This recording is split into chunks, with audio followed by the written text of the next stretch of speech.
Human rights CPDR India, centre of protection of democracy and nationalism India. সন্দেশখালিতে যেভাবে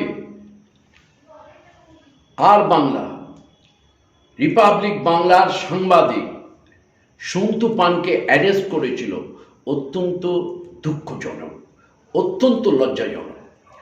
সাংবাদিক সে তার সংবাদ গ্রহণ করবে, সাংবাদিকদের সংবাদ গ্রহণ করা অত্যন্ত কর্তব্য, সমাজের মানুষরা জানতে পারে সব কিছু।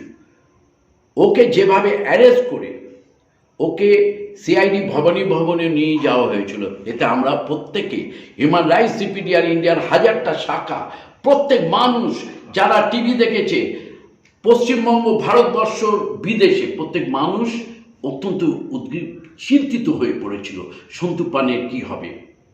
অবশেষে হাইকোর্টের বিচারপতি কৌশিক চন্দ্র, ওনাকে নমস্কার নমস্কার নমস্কার, উনি যেভাবে বুঝিয়ে দিয়েছেন যে বিচার ব্যবস্থা এখনো সঠিক আছে, সন্তু পানকে কেন অ্যারেস্ট করা হয়েছিল, ওকে জামিন দেওয়া হয় এবং সঙ্গে সঙ্গে সন্তু পানের উদ্দেশ্য বিচারক বলে দেন যে সাংবাদিকদের সুন্দরভাবে এই সংবাদ গ্রহণ করাই কাজ, আর যারা অন্যায় করেছে তারা পালিয়ে বেড়াচ্ছে, এগুলোর দিকে নজর দেওয়া অত্যন্ত জরুরি।